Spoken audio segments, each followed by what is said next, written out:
I have confirmed horses do eat meat. Listen, it's a nightmare that I'm sure we've all had at some point, meat eating horses. But yeah, they do. I mean, they're not going to come bite your arm off and eat it intentionally. But if meat is put before them, they will eat it.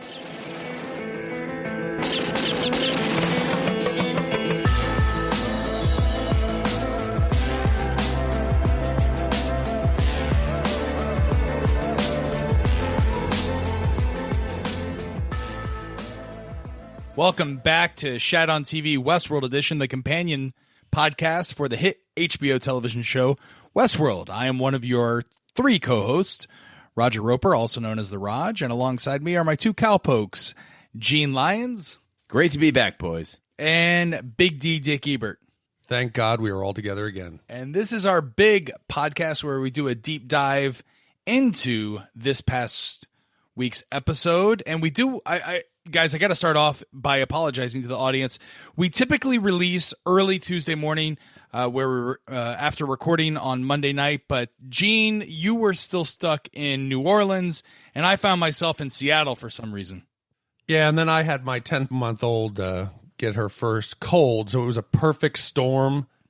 So we apologize. We tried to do it, but we thought it would be better to go a little bit later, but have it be a good cast, or at least we hope a good cast. So, sorry, won't happen again. Gene, you almost threw up on your microphone last night when we tried to record.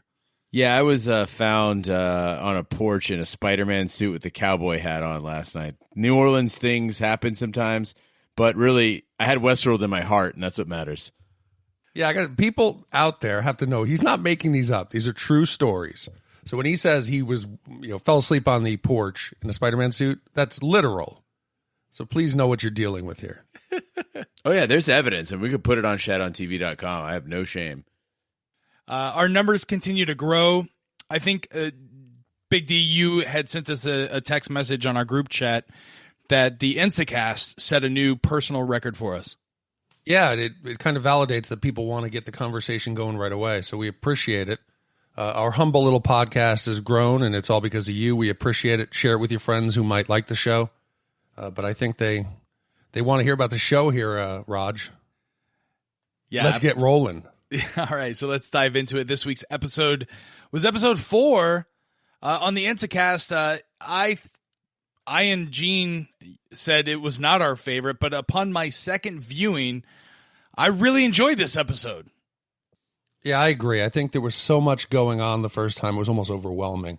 The second time through, I could focus and pick up all the nuance and the little things that were going on. So I was much happier second time. I still feel that this was the answer key to kind of get the more common, slower viewer up to speed.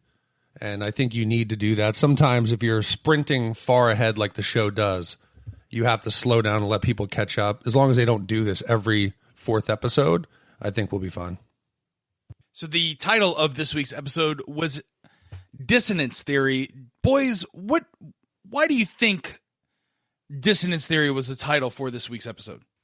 Well, it's obvious. Dissonance Theory is when a person has a bit of a dichotomy where they hold two beliefs simultaneously that are contradictory to each other. I might like to drive my gas-guzzling car, but at the same point, I care about the environment. So these two conflicting views cause me some pain, and I will come up with justifications either way to make myself deal with it. So here we see that they're trying to make it that's Dolores that is having these contradictory, views and personalities that are in conflict, and she's trying to balance out who she is. Well, I think that it also goes a little bit deeper than just the host, right? When you think about the idea of Westworld, the entire theory about Westworld, the fact that someone like the Man in Black, who we learn could be potentially a good guy, has a foundation that saves people's lives outside of the park, comes into this park and goes, crazy and shoots and, kills a lot of people. Logan, I think William says to him at one point within the episode, he says, I don't understand how you come to this park and you just become the biggest asshole who wants to fucking kill everything. So his dissonance theory to me means the dichotomy that's at play here within people's minds, that they're one person outside of the park and another when they're in the park. I think it could also be that we're seeing one thing, thinking one thing, and it's actually another. We've heard Ford refer to magic multiple times, whether he was talking to the child and he said, magic is nothing to the magician. And I feel that one of the key things with magic is misdirection. You have them looking in one hand while the other hand is doing the actual trick. I think we are really, really seeing that here. We're led to believe originally Man in Black is the bad character, Ford is good. I think now we're starting to see that some of the misdirection, we were all focused on timelines, and I think I feel a little foolish now that in the big scheme of things, that was the misdirection. Focus on timelines and focus kind of less on what's really going on beneath the surface. Yeah, absolutely. And, one of those things that, and I'm not sure if you could call this necessarily dissonance, but Dolores and Maeve spend most of the episode kind of questioning their own sanity. They're kind of unable to reconcile their traumatic experiences that they endure every single day, the way that they've kind of been programmed within their narratives.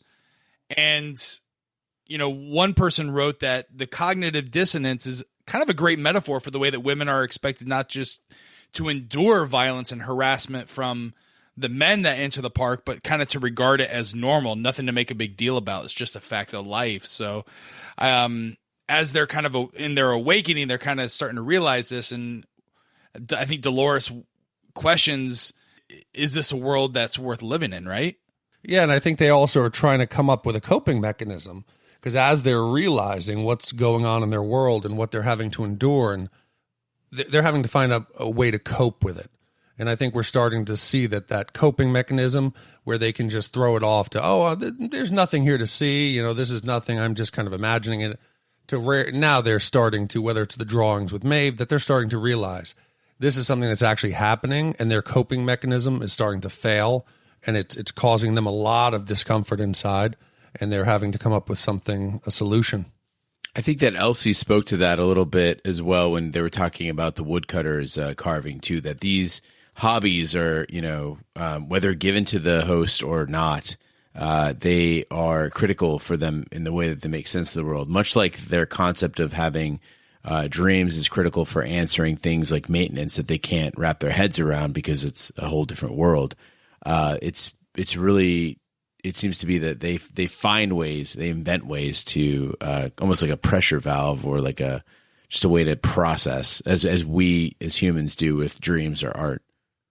Gene, you talk about dreaming, and the entire episode opens on Dolores seemingly having a dream where she's talking to Bernard, and Bernard is, this is kind of set up to be one of those moments where the technicians or the Dr. Fords, Bernard's, Elsie's of the world are talking to the host. And Bernard, through their conversation, tells her that he wants her to play a new game involving the maze that we've heard about. And if she finds it, maybe she could be free. Let me ask you a question. Upon my second viewing, I noticed a couple things about this scene. The first is Dolores is fully clothed again when she's talking to Bernard. And Bernard seems to be wearing a completely different outfit from what he normally wears. And in the manner that he's talking and the questions that he's asking, and then the fact that it just kind of ends with Dolores opening her eyes and she's with William. I don't think Dolores was necessarily down in the basement. Was she actually dreaming, or was she actually down there talking to Bernard? What are your thoughts on that? Well, I raised this question today, and I want everyone to know we get our fair share of email and some ideas, and I purposely try to stay away from it. Roger replies, but doesn't really read the entire thing because we don't want to step on anybody's toes. We don't want to steal anyone's original ideas. This one, unfortunately, was relatively short, and while I was moving it, I actually started to read it, and that's what triggered this. So I want to give credit to where it was. I know this isn't the Telegraph, and I don't want to go through all the mail, but I also want to give Rob credit. So we got an email from Rob, and Rob said, is this Arnold appearance to Dolores as Bernard? Hey guys, new theory for you, or rather a question. So after last night's episode, we saw Dolores having one of her talks with Bernard, then waking up still with William. So are these talks real? Is she really having talks with him, or is this in her head? Is she talking to Arnold, or is this the program to help her become self-aware, become human? I know she's been hearing voices for some times and saying it's Bernard, and some say it's Arnold. If it were both, and then Bernard, we know that then Bernard is a robot. Are these talks real, or are they voices in her head of God? What if Arnold's bicameral mind theory is right, and these quote talks with Bernard are the show's way of showing us this? So, Rob, I want to give you credit for that, but that was what immediately triggered it for me. I don't see any way these conversations are happening physically. First of all, she's clothed. We know that's not the normal policy. If Ford was to come across and see him, presumably working on a host with clothes, he'd be upset. Then there's also the matter of fact that he would only have an opportunity to interview her at the end of her loop, potentially during a cleaning or some kind of servicing. We see her go from end of conversation right back into the park. I feel that this has got to be some form of remote connection, that either someone is remoting in or she's accessing a subconscious that she's interpreting as Bernard. I think the only issue with that, I agree on all those points. It is a strong hypothesis. The only issue I see with it is that we have plot points that have a natural progression that we've built upon in the past, and you'd have to kind of throw those out the window. So the idea of Ford going to Bernard and having this conversation about, hey, listen, remember your son's death. Remember, you don't want to remember or think about how painful it would be for a host to have consciousness, and really having Bernard wrestle with that idea. And then immediately he's talking with Dolores. So there is definitely a connection there where Bernard is making a conscious choice to speak with her. Now, whether or not he's actually speaking with her is one thing, but him working as an agent of Arnold, and that could that's even farther a stretch. And then if it's purely Dolores's dream or Dolores's processing or Dolores's mind creating all of this, that's the part where that's an extreme stretch to me. I think that it's probably somewhere in that gray area. More likely than not, it's just Bernard probably either accessing remotely or Arnold acting as Bernard. Because we've seen that security has cameras throughout the entire facility. They have a good handle on what's going on. I don't know how he would have this secluded area. There's never anyone around. How he could continuously usher her back and forth without being questioned. Well, we haven't seen where this place is. This last interview that they did, it seemed to be somewhere deeper. It didn't have as much lighting. The room was very different. So it could be a different part. It's a big facility. The other thing to note is that stray didn't seem like an uncommon occurrence. I mean, the way Elsie and Stubbs even approached it, it was like, oh, no, not this again. And another thing I noticed is that this kind of speaks again to that whole God concept. But if you notice when they had Stubbs running that shootout in episode 4, they have Stubbs running the shootout, and you got to think they don't have the staff, presumably, to be watching everything at once, especially if they're getting down to the level of detail as William Logan were discussing, where they're talking about, progressing the storyline for a person or finding that thing that hooks them, giving that individualized experience to each person. If they've got a team on each of those, it's much like that idea of like, how's God watching everything at the same time? How's he sparing children from malaria in Africa while he's also making the Steelers lose? I personally believe that this is a situation where Bernard is playing the role of Arnold, and this, if I were to put on my tinfoil hat, I think that Bernard and Arnold are closer in some sort of way. I don't know if Bernard is a host and Dr. Ford built Bernard specifically to be his Arnold because he missed him. He missed his partner. But the Arnold programming is awakened in Dolores, and when she dreams, Arnold appears to her as Bernard. I mean, that's where my money is right now. I don't think that this actually took place. I don't think that Bernard remoted into her or into her dream. I think this is all the awakening, the Arnold programming that's happening within the hosts like Dolores and Maeve. So that's my theory. I'm sticking to it. But again, it took me 2 watches to kind of figure that out. And then Rob, I know you and I think alike. Thank you so much for the email, and we'll dive into all of our viewer emails on Thursday during the Westworld Telegraph. Yeah, and we also got a comment, I think, on it might have been iTunes or YouTube, where someone said we're always trying to plant our flag in an idea to actually get credit. And I want to say that's furthest from the truth. We are just we're stumble around in the dark like the rest of you. If I'm right, I'm happy. If I'm wrong, it doesn't matter. I think the mystery and the solving and unwinding of all the mystery is what we're trying to do here. So if we come across as that we're trying to be all knowing and trying to be the first, that's not the truth here. So we're doing this as a team. Yeah, I mean, I think it's prime example is we've done a 180 on Dr. Ford and Bernard, right? We were thinking, oh, Dr. Ford is definitely AI, Bernard's definitely human. And 2 episodes later, we've changed our tune entirely. I think across the board, we're in agreement. Bernard is not human. Dr. Ford presumably is. So, this will all develop. I was super hot on the William is the man in black theory. Now, not so much. Still could be. Who knows, But yeah, we are absolutely just huge fans of the show, and that's why we do this. In the conversation, Bernard is talking about the maze. We saw that the Man in Black in the past 3 episodes has been searching for this maze. Do you think the maze is a physical place or is it a metaphorical maze? Because in the episode, Man in Black makes allusions to he is a savior. He's going to set people free. And Bernard tells Dolores that if she finds the end of the maze, it'll set her free. Guys, I don't know. Initially, I would have thought there is no way that they would have a physical maze. That is too heavy-handed, too schlocky, too lost. And now after the Terraformer and Dr. Ford stopping time with his mind and all this shit, it would not surprise me. And I really hope that the show doesn't go down this path, because what I saw in episode 4 is making me gradually dislike it. And I hope episode 5 totally redeems itself, because I was disgusted. Well, he asks for the entrance to the maze. Actually, where the Man in Black thinks it's a physical thing. He's told it's not for you. So we don't know definitively either way. So I've been thinking lately, we're so focused on that the maze is meant for a way to liberate AI.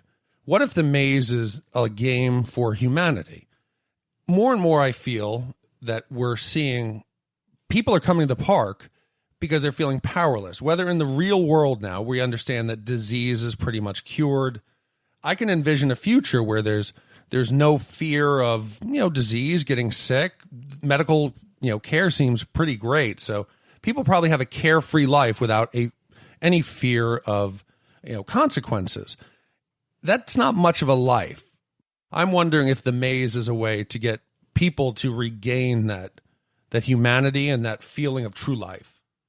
My only thought about that particular theory, and why I don't necessarily agree with it 100%, D, is when the Man in Black first unlocks the idea of the maze, right? When he captures Lawrence, takes it back to Lawrence's town, kills all of his cousins, shoots the wife, unlocks the little daughter who says the maze is not for you before telling him where to go. She doesn't do that with Dolores when Dolores is in her little town.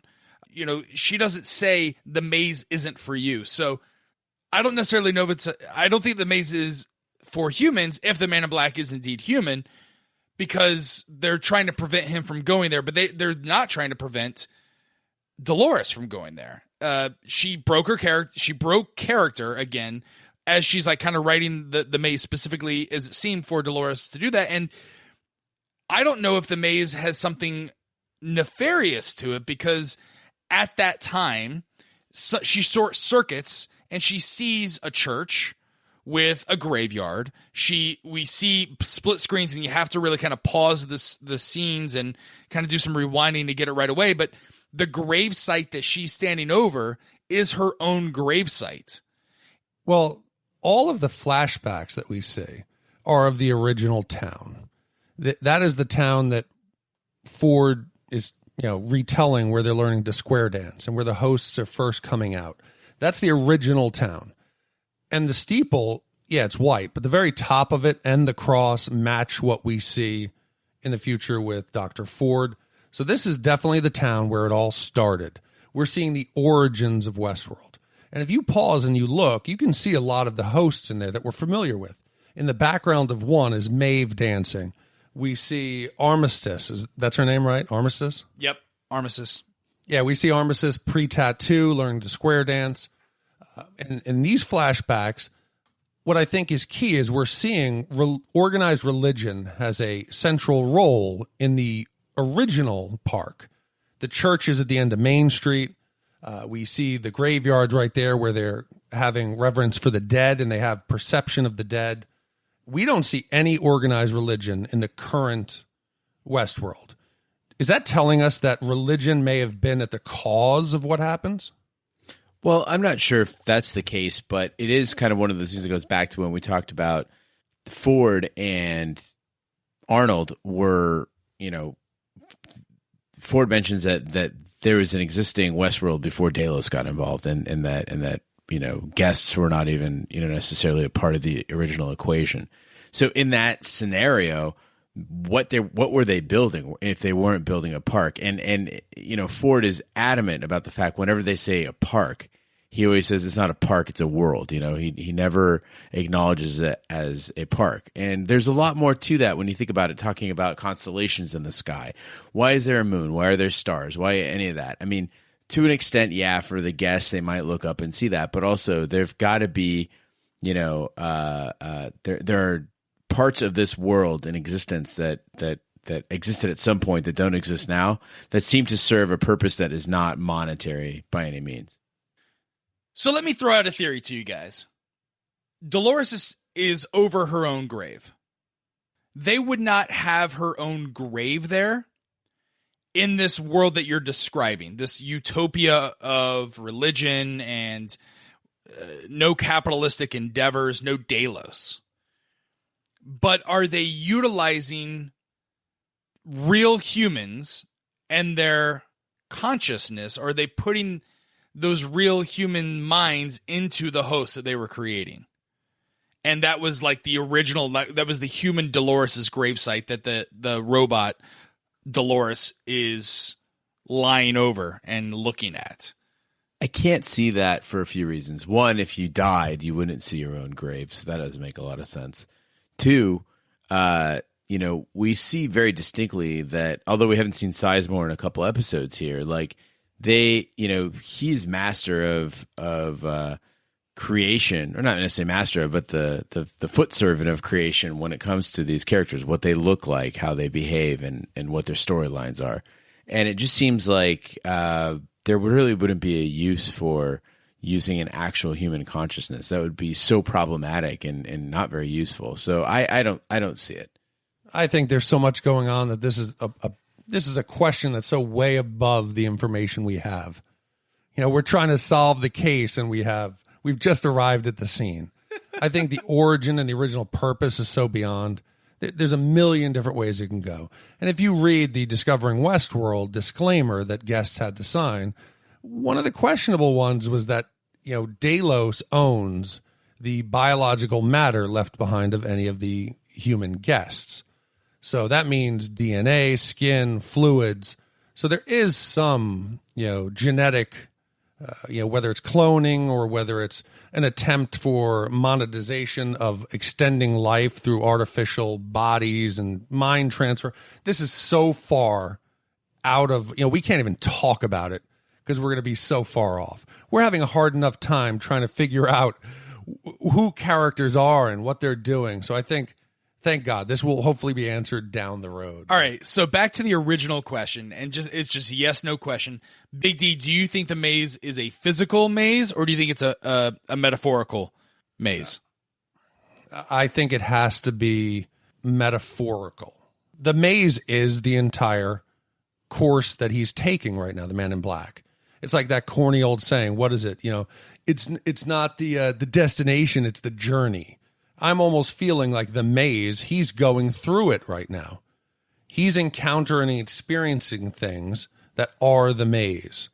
The end of the maze could be right, surface level. He's going to encounter, hopefully it's not like Neo and the Oracle, but I believe he's in the maze right now. So it is a journey. It is mental, but it is also in the physical realm. But I don't think it's some tunnel underground that he's going to have to go through some maze and obstacles in Indiana Jones style. I don't think it's that.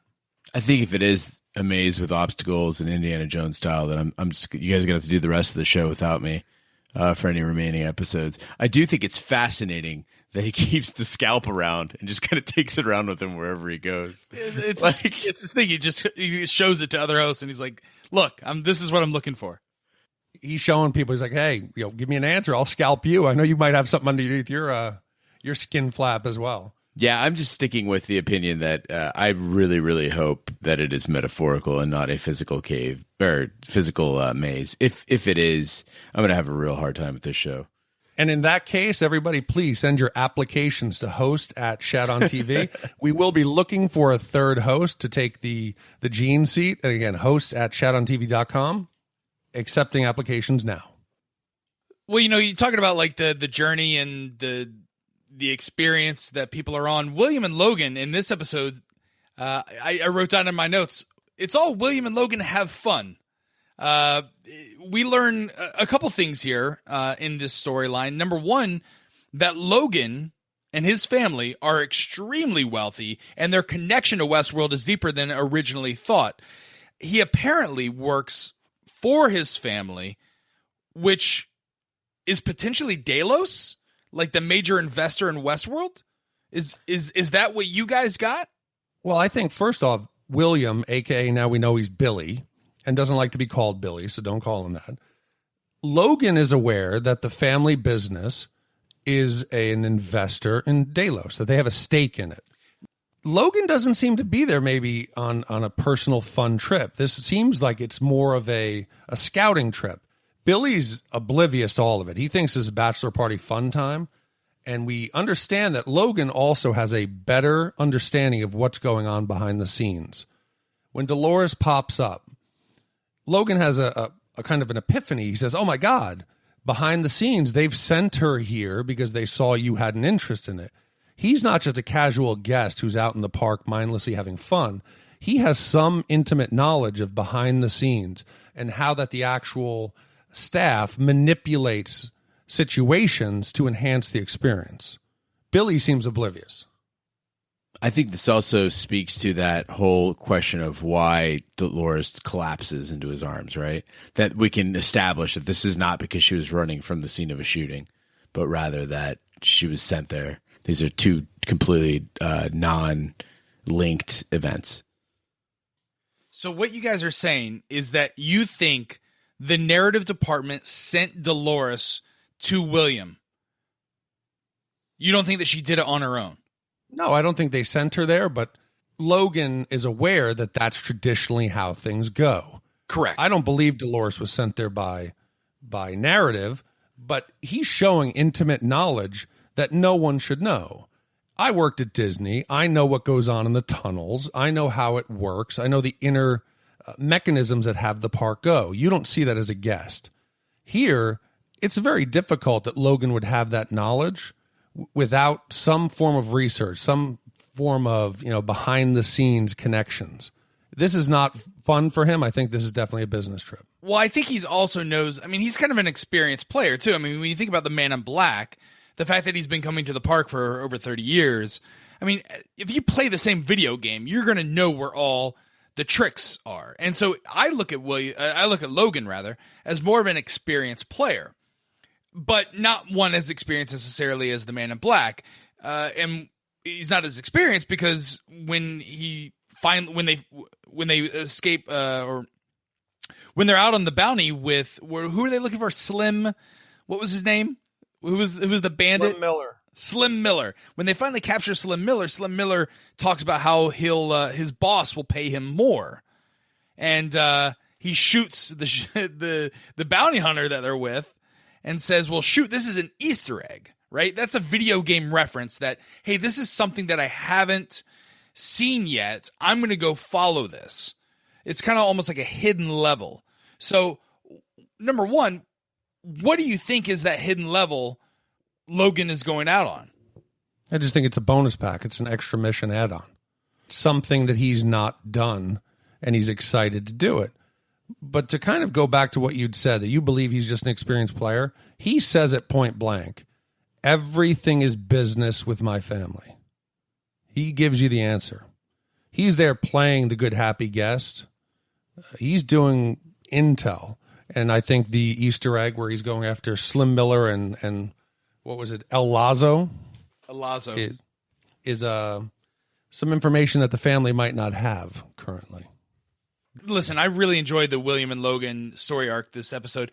Did you feel like the whole shootout in the outhouse or outpost of wherever they were when they finally captured Slim Miller? Did to me it reminded me of the shootout in the bar in the original movie Westworld. I kept waiting for William to turn to Logan and say, "This is really fun," which is a line that Richard Benjamin says. No, Gene said it in the Instacast. This is the first time that Logan is likable. You see him pulling a swig off the bottle mid shootout. He's a good guy here. And if you're a first person shooter or a gamer, or whether you play Titanfall with your girlfriend like Gene does, you always love a good free weapons upgrade. So that call out was fantastic. I think it's fun to see that Logan is willing to, bypass the whores and the sex and go on the adventure with Billy that he's wanted to do. I think it's showing a different side to him, which is nice. I love how you keep calling him Billy. God, but back in the Old West, if you were a big stinky dude, would you just be in the bathtub right in the middle of the bar where your friends are hanging out? But again, it goes back to the whole, you got to have all the cliches there, right? Like, I felt like I live a couple miles away from Rawhide, which is as close as we've got to Westworld right now in Arizona. And I mean, that's the kind of shit. You go to the shooting gallery and there's the guy in you shoot the barrel and the naked guy pops out and whatever, which is also my Halloween costume this year. So we go from one crazy fun shootout with William and Logan to actually seeing some fun happening with the Man in Black. Like, for the first time in the 4 episodes of Westworld, we see that the Man in Black is having fun, and we're having fun along with him. Absolutely, yeah. You see him crack a smile a few times. He seems a little cordial. He even talks about, being there to set people free, and it doesn't sound malevolent. He's getting crafty. I mean, exploding cigars and narrow. This is the second time he narrowly rescues Lawrence. There's sexual innuendo with Armistice. Like, he's having fun. Again, I think he's one of the most fun characters in the show, and am always surprised when people see him as this scary thing when he's actually the one. He's taken Logan's idea of playing the game and elevating it, times 1,000. Yeah, he has charisma. He has a certain panache. When he's talking to Hector and he says, I love the fact of you're that pretty guy. You're that typical, I could see you being part of a focus group. He's cracking jokes and almost breaking that fourth wall where he's saying what we're thinking. And I found it enjoyable. He's great. For as low-key and kind of quiet as he was playing in the beginning, now we're seeing the layers of the onion peeled back, and we're seeing what makes him tick. And I love it. You talk about the onions being peeled, or the onion being peeled back on the character of Man in Black. We get a glimpse of his true identity. He's, again, for the first time, we see Man in Black interacting with other guests on this mission. He meets up with the Armistice character and their gang as they're on their way to break out Hector as part of their regular narrative. And one of the guests makes a remark to him. He's like, "Hey, I recognize you. And I just have to thank you. It's because of your foundation. My sister was able to live." Is this the idea that Man in Black is altruistic outside of Westworld, but inside he comes in? Is he the ultimate weekend warrior, kind of like a Bill Gates character who comes in and has to get all of his demons out in Westworld? No, I think it's misdirection again. There's no way that if there was Westworld, like you're talking about Bill Gates, I couldn't picture Bill Gates going to a vacation retreat where he's just dumping gallons of oil into a freshwater lake, where he's destroying the environment. Okay, I'm sorry. Mark Cuban. Is it Mark Cuban who's coming to Westworld? Because I could totally see him or Richard Branson just going off the chain. I find it hard to believe that a personality out in the public, where obviously the everyday, Joe Public sees him as a caring, loving man who's obviously created a foundation that's helping people. You don't do that generally. You might do it for some PR if you're a bad person, but there's no hint at that. So he has to be a good character, which then raises the question. In the park, we're led to believe that his intentions here for the maze and are nefarious. I'm starting to think that overall he has to be the good guy, and that his intentions for finding the end of the maze may be to overall help the world, help the hosts, or help humanity as a whole. On the Instacast, I mentioned I thought that might be the case. He also, when he's speaking with Lawrence, and Lawrence says, that I'm going to kill you, and he says, maybe someday, and he almost seems optimistic about that notion, and he also talks about that, just this idea that the game is really never going to be complete. It's never going to be up to his standards until the hosts can effectively shoot back, right? So that they can kill humans as well. Like, he wants those stakes that high. He seems to be, the Man in Black seems to be about, or seems to be wanting the hosts on the same level as humans, more so than any living character on the show right now. When Man in Black meets Armistice and meets up with the gang and rescues Hector, why doesn't Armistice go with him and Lawrence on the hunt for Wyatt? Like, I didn't understand that whole storyline. He wanted to know the origin of the story. So he now knows that the next piece is Wyatt. So he moves on. Armistice is caught in her loop. She's now got Hector back. She's got to go into town because Hector wants to break open the safe. Got it. So why did he keep Lawrence alive? Because he still needs Lawrence and he likes him. You don't want to go on this adventure alone. You need a friend. Okay, so then he cuts down Teddy. Is Teddy going to come along with him on the hunt?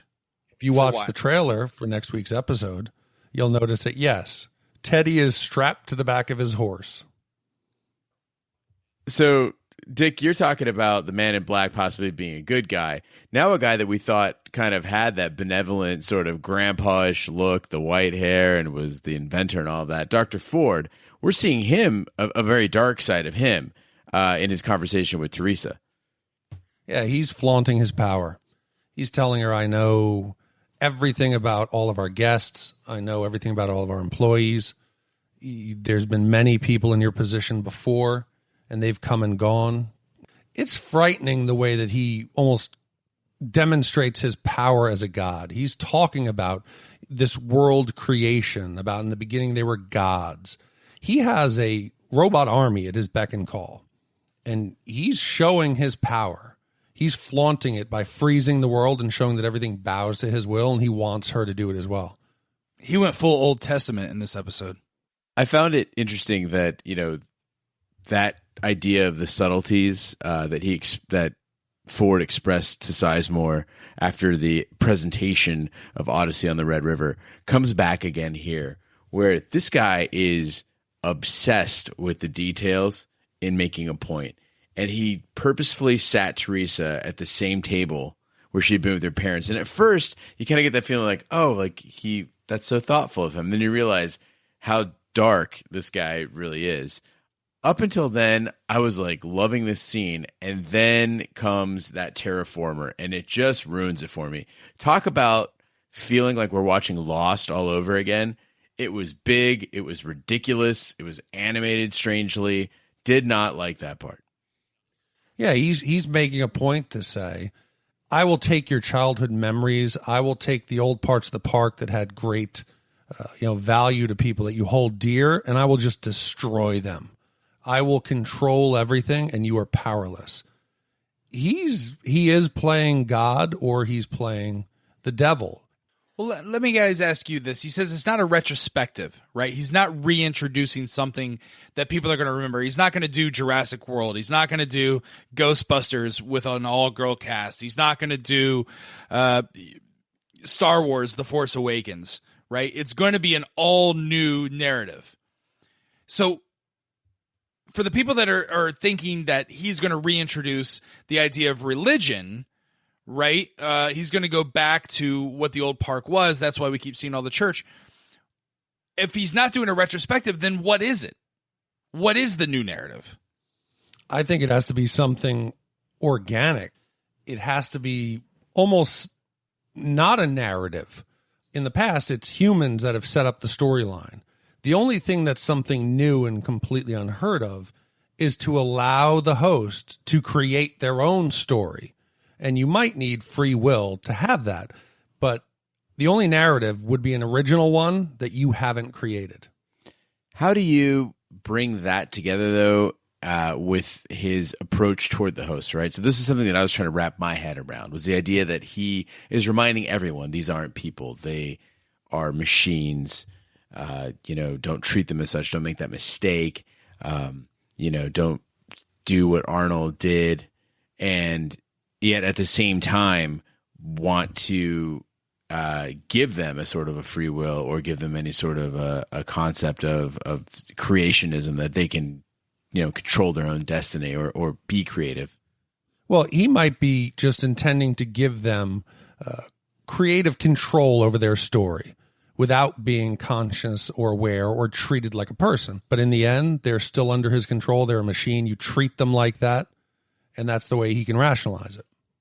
I mean, it has surprised me that thus far Westworld has gotten by with this concept of loops. I think that some guests, maybe low-level guests or whatever, would be okay with the loops. But talk about ruining the illusion of a real world. If you came to Westworld once and you saw things progressing in a certain way and you came back a year later and it was the same shit, people doing the same thing every day or even 2 days in a row, right? You've got to be sick of that. And so it seems that ultimately, aside from the, making there be less work in having stories to write themselves and having them be more authentic, it would just be a more enjoyable experience for the guest.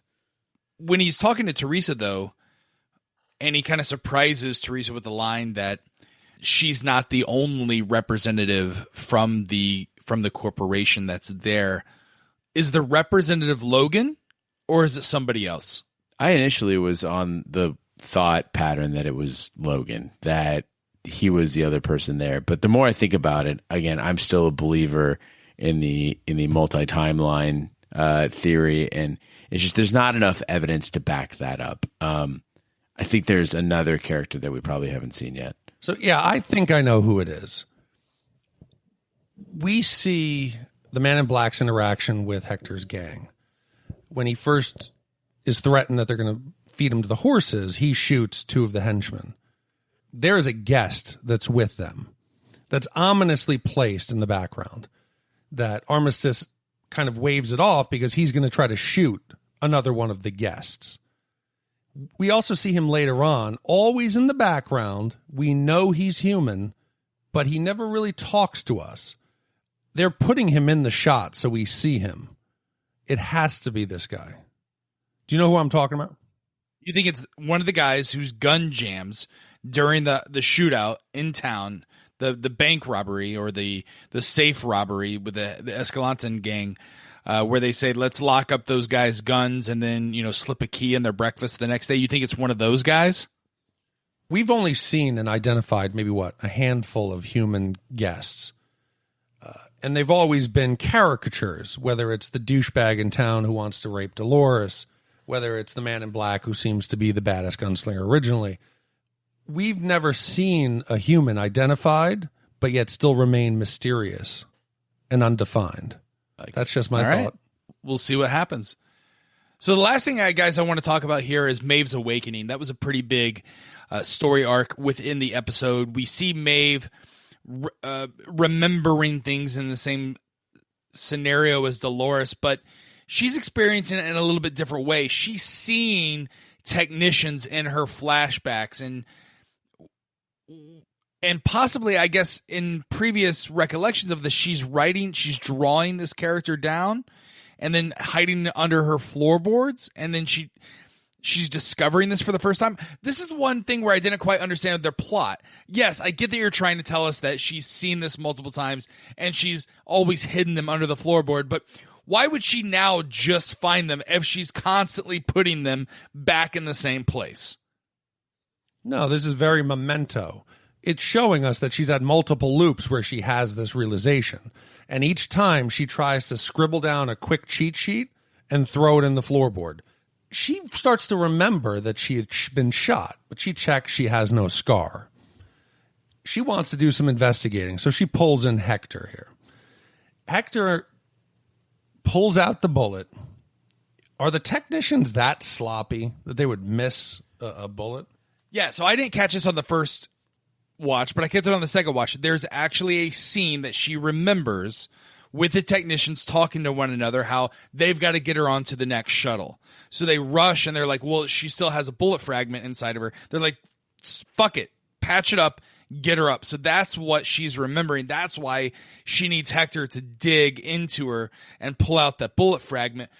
My question to you guys is, she doesn't know. She's not like Dolores where she knows the passcode to unlock, but she seems to be having a full-on conversation with Hector about everything. Is Hector going to be the next host that's going to turn and be sentient, or do the words these violent delights have violent ends need to be spoken?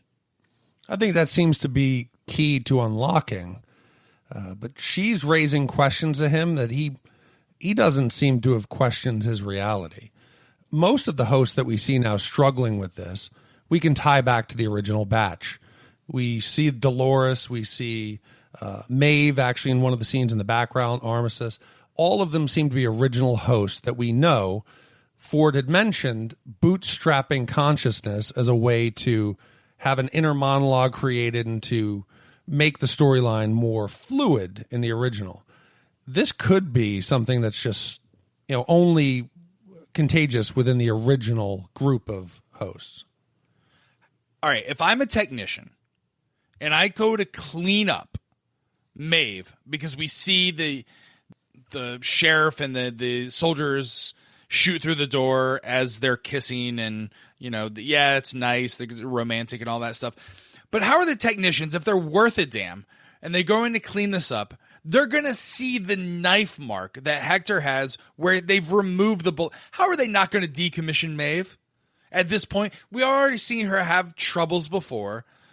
We've already, seen how they decommission other robots who are having issues, such as Abernathy and Walter. How are they not going to decommission Maeve at this point? Did you see the room that she went into where Teddy's body was, where they were just hosing people off wholesale and dumping bodies on top of other bodies?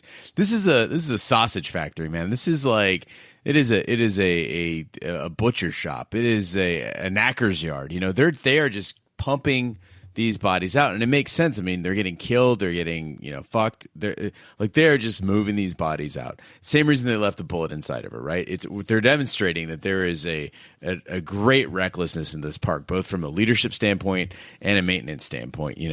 But I don't want to dismiss that moment between them as just sort of romantic. That was perhaps one of the most gorgeous and erotic pieces of television I've seen in my life. When she straddles that safe, and then there's an allusion to birthing with the way that she's on there, and then the fact that they're staring down certain death in their, they know the bullets are going to come soon, but they also realize in this moment their immortality.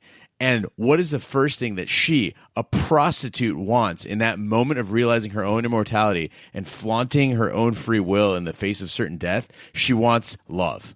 And she contacts with them and they die. That is fucking brilliant. It's the best part of the show so far for me. I agree. The scene was beautiful. It was hot. And my wife, she's Brazilian, we've mentioned before. Hector is a Brazilian actor who's famous. So my wife was enjoying that as much as I was. It was powerful.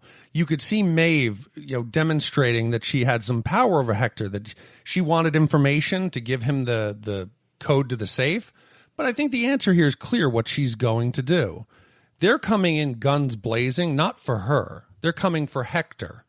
If she were smart, she would at the end push Hector off and act like she was the victim, thus surviving this iteration. There's no reason for the marshals to shoot her. And there's a callback to that the speech that she had in episode 2, where she says, this is the new world, and in this world you can be whatever the fuck you want. She says to him, fuck it. And then, and they go. They really tied that bow on it nicely. I'm really excited for her character. If she's able to survive this shootout and get back to her little hiding place, she has all the pieces to write a note in there explaining everything.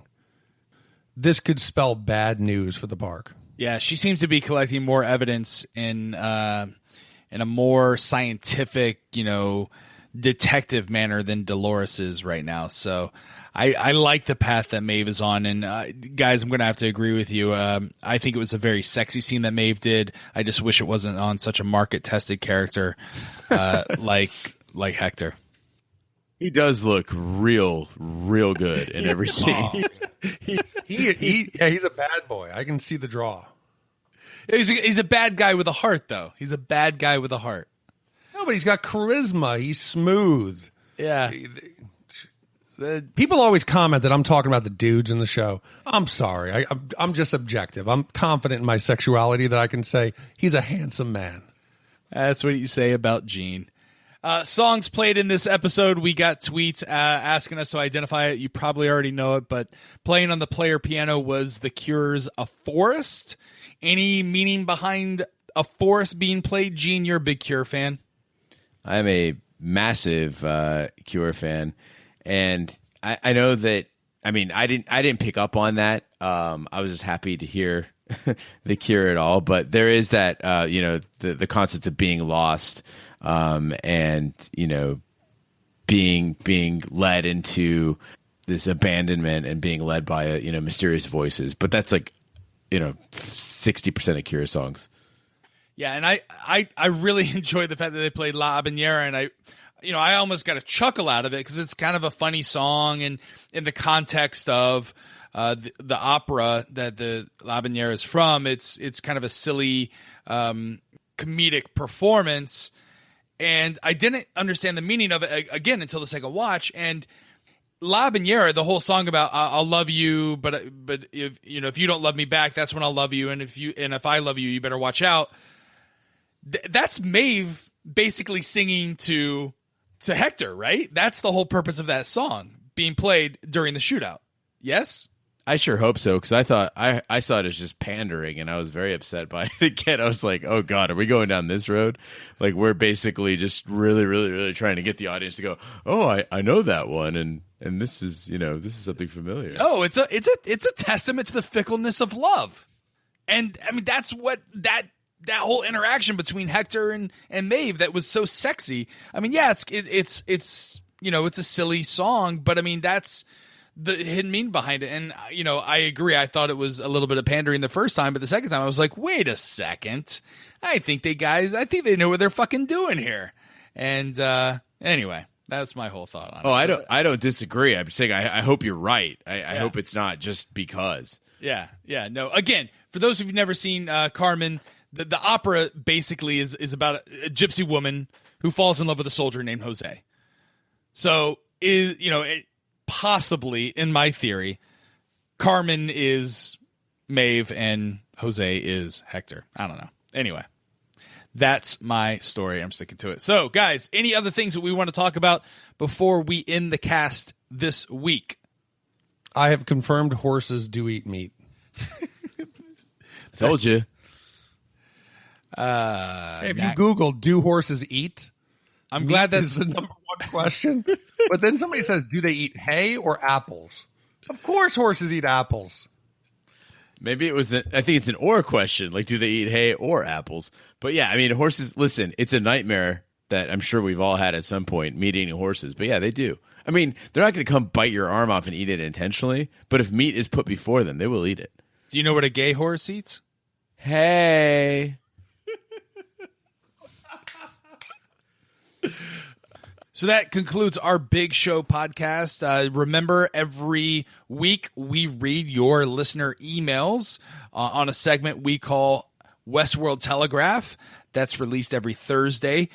So we'll be doing that. Please send in any of your crackpot, crazy tinfoil theories to hosts@shatontv.com. Or you can reach us via Twitter or Instagram. We're at ShatOnTV.